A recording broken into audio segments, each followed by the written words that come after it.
there's no one there, and it seems like you can't go on, feeling you're all alone. When the skies are gray, you can't find your way, and you're blinded by all the darkness you feel inside. There is no need to hide. Just turn your face into the sun. Let all the shadows fall behind. Let every doubt be swept away. You have the power to make it alright. Soon all the tears will come undone. Keep on believing that one day you'll find happiness waiting for you. Don't feel so blue. Find your place, brighter days. Turn your face into the sun. Yeah, yeah. Oh. When your right turns wrong and you don't belong, when your world gives in and your own voice you just can't hear, all you can see is fear. Try to close your eyes, find the strength inside that's been always there. All you need is a spark of light. Seek it and you shall find. Just turn your face into the sun. Let all the shadows fall behind. Let every doubt be swept away. You have the power to make it alright. Soon all the tears will come undone. Keep on believing that one day you'll find happiness waiting for you. Don't feel so blue. Find your place, brighter days. Turn your face into the sun. Head up high. Soon a rainbow will find its way through. You'll get by. There's a pot of gold waiting for you.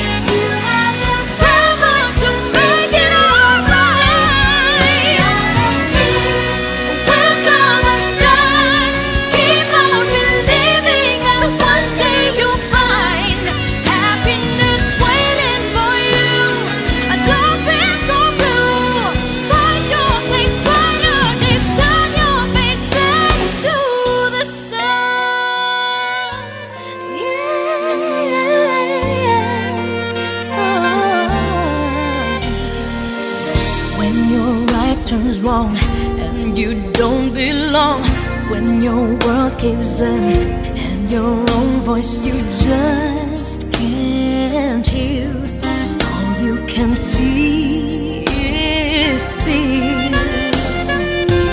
Try to close your eyes, find the strength inside that's been always there. All you need is a spark of light. Seek it and you shall find. Just turn your face into the sun. Let all the shadows fall behind. Let every doubt be swept away. You have the power to make it alright. Soon all the tears will come undone.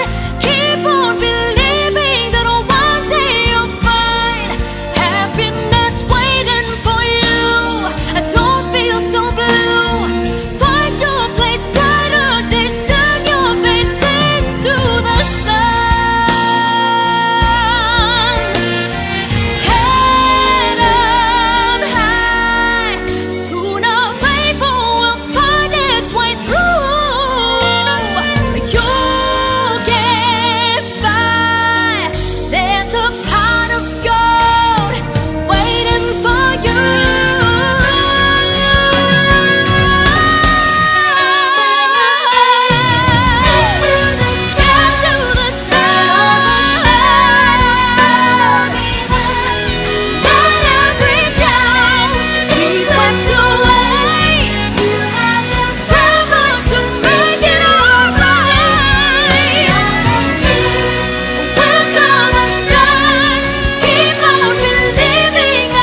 ko manhid eh. Nakikita ko lang yung paa ko kung saan dugo na eh. Sabi nila hindi na daw maopera kasi ang barado niyang ugat nag-open na daw. Dun sa CT scan ko, nagkaroon siya ng internal hemorrhage. Sakit sa likod, sakit sa puson, ang pag-ihi talagang hirap na hirap.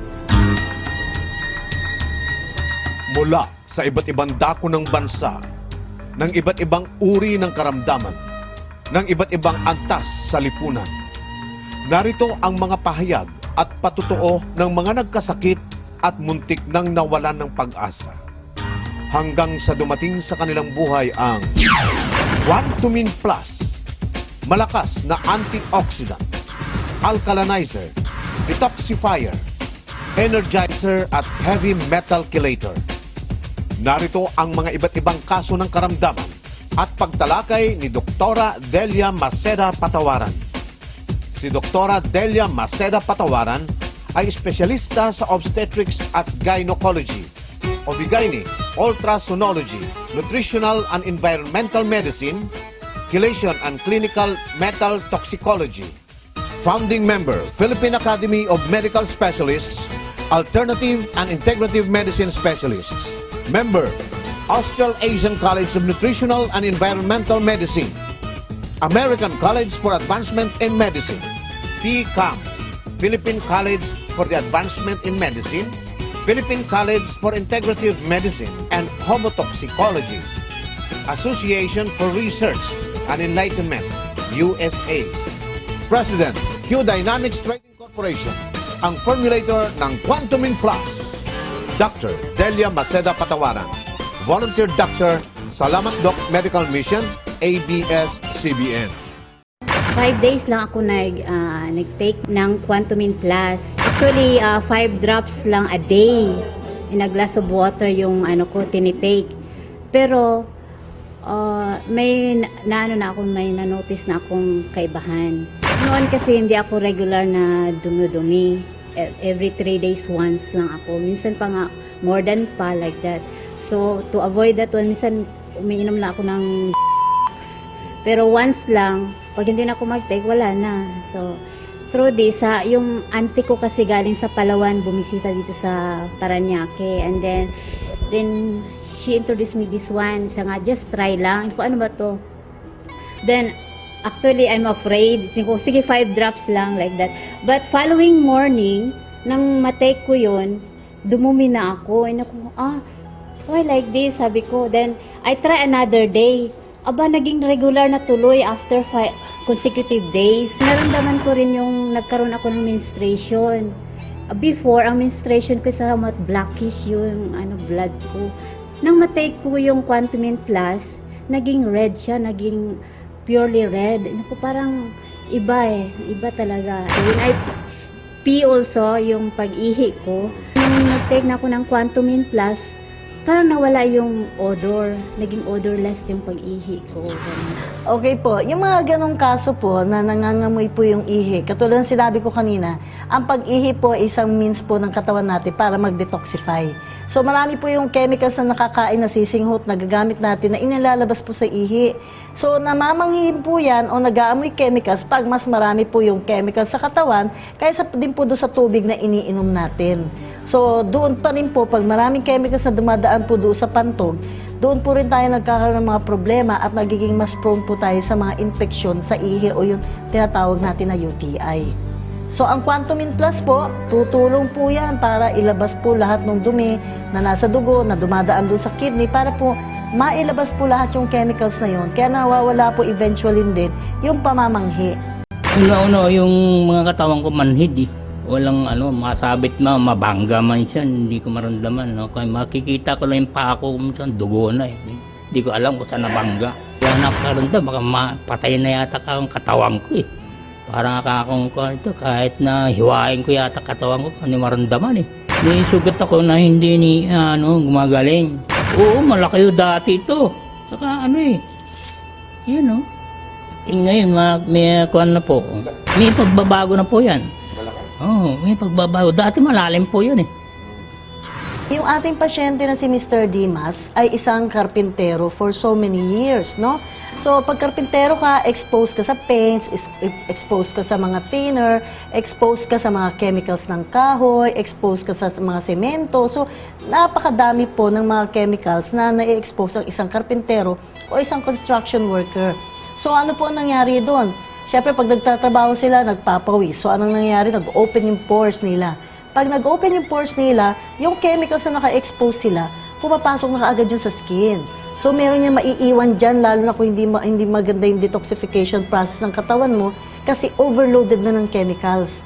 So, lahat ng chemicals na yun, lalo na yung lead ng pintura, pag yan ay pumasok dyan sa iyong skin, unti-unti niya sisirain ang nervous system mo, yung mga ugat-ugat, at yan ang magdudulot sa iyo ng yung una, pamamanhid. Pero sa case ni Mr. Dimas, di ba, halos wala na talaga siyang pakiramdam. Pwede pong isa sa mga manifestations ng diabetes, yung pangit po yung blood supply doon sa paa. Kaya ang nangyayari po, hindi maganda yung circulation doon, mas prone sila na magkaroon ng infeksyon. Pag may infeksyon, hindi gumagaling. Tapos dahilan po, unti-unti din nasisira yung nerves doon sa ugat nila, sa paa. Anong nangyayari? Unti-unti din nawawala ang pakiramdam. Ang diabetes po, usually po kasi, di ba sinasabi natin, mataas ang sugar nila. Okay? Ngayon, ang nakita po niyan, meron po mga tagadahilanan, kaya tumataas po yung sugar. So, kung tumataas po yung sugar sa dugo ng isang pasyente, marami pa po yung unti-unting nasisira doon sa kanyang katawan. At isa pong numero 1 na nasisira dyan, pag mataas ang blood sugar o uncontrolled, yung mga ugat-ugat po na dinadaluyan ng dugo. Yung blood vessels na tinatawag. Yung blood vessels na yun po, dahil sa pagdaloy po ng dugo na napakataas po ng sugar, unti-unti pong nasisira yung lining ng wall. So, unti-unti pong nakikiskisan yun, unti-unti pong nagsasarado kasi nagkakaroon na po ng mga peklat. Pag yun po ay unti-unti pong nagkaroon ng occlusion, unti-unti din pong humihina ang blood supply doon sa baba ng paa. No? Tapos, unti-unti pong masisira yung mga tissues doon, yung muscles, yung skin, unti-unti na rin pong umiitim. Karamihan po ng mga diabetiko, ang paa ang nagkakaroon ng involvement o nasisira. Kasi kung isipin nyo, mas madalas din po tayo na nakatayo kaysa sa nakaupo o nakahiga. So, every time po nakatayo tayo, ang blood po natin, mas nag-flow doon sa paa natin, pero mas mahina ang pagbalik, lalo na kung mahina na yung mga ugat. Hindi na continuous yung circulation doon sa paa. Tapos yung added na weight ng ating yung timbang mismo natin, na sinusuportahan yung buong mong weight doon sa paa, mas lalong humihina pa yung mga pag-flow ng blood doon sa may paa. Dahil nga, ipit na yung daloy ng dugo doon sa masisikip na ugat, meron pang nakakompress na weight. Okay? And at the same time, ang nakita din ngayon, dahil pagka marami tayong mga toxins na naiipon sa katawan, pag yan ay dumaloy sa ating dugo, syempre ang dugo umiikot buong katawan hanggang doon yan sa may paa. Kaya lang pagdating sa paa, kasi yun yung most dependent portion, there are also cases na nakikita nila yung ibang chemicals na nasa dugo mo, instead na sumama ulit sa dugo paakyat, doon na naiiwan sa talampakan. Kaya doon sa talampakan, pag naipon yung mga chemicals na yon, anong nangyayari? Yung nga, nawawalan ng pakiramdam ang mga pasyente, mas mabilis na mag-ulcer, mas mabilis ang mabulok. Dito sa Lazaro, binibigyan nila akong gamot, yung pinapahid din, parang truck. Mas lalo malaki. Pag napunta ka naman doon, yun din na may bibigay sa yung gamot. Ito na lang kamatayan ko kakot eh. Anong sabi ng anak ko, pa, punta tayo ka kay doktor dyan sa sa Salamat Doc. Baka sakali ka makonikahin ko. Yun nga, napunta nga kami dyan. Sabi ni doktora, subukan niya sa Antonin, baka sakali makonikahin ang katawan mo. Ininom, tsaka ipahid, kanina hugas, sasama sa hugas. 2 weeks yata yun. Ako ka, oo. Yun nga, maramdaman ko lahat. Nagbago yung kuwan ko. Dahil ngayon, no? Yung kinukuhan ko dati, hindi ho eh. Ganyan yung, ay, ginagin ko, hindi ko maramdaman. Kasi dati ito, alalim yan eh. Oo, sabi ko, maaari sa mentuan na lang kaga para mapantay. Ngayon, may tumutubo na yata yung laman. Ang maganda sa Quantumin Plus, nakakatulong siya sa mga ganitong kaso. Una, may mga minerals siya. So, isa sa mga minerals niya na tinaasan natin ng konti is yung magnesium. Bakit? Ano ba magnesium? Magnesium po yung magpapabuka ng mga ugat. yung ugat na dinadaluyan ng dugo, yung part na ugat na sinasabi natin, part ng circulation. Okay? So, pag yan ay bumuka yung mga ugat, ano mangyayari? Ang dugo mas maganda ang daloy. So, umiikot sa buong katawan mo, yung dugo mo, na merong kasama na rin na panlinis o detoxifiers. So, yung zeolite ng Quantumin Plus, tapos yung fulvic substance niya, yun yung tutulong para unti-untiing tanggalin o alisin, i-chelate yung lahat ng chemicals na nandun sa loob ng katawan ng pasyente. At pag yun ay naiihi na niya, naidumi niya, o lumabas din sa pawis, kasi pinapahiran natin siya every now and then ng Quantumin Plus, malaking kagandahan yun sa kanyang pakiramdam dahil natatanggalan siya ng dumi. Kumbaga parang basurahan ka, punuputukan ng basura, talagang wala nang hindi ka na makagalaw pagkaganyan, di ba? No, pagka yan ay natanggalan na unti-unti ng Quantumin Plus, in the next few days, talagang nararamdaman ng pasyente na unti-unti talagang gumaganda ang kanilang pakiramdam. Karoon ako ng infection sa mga toe ko 1 year ago na to, na problem ko.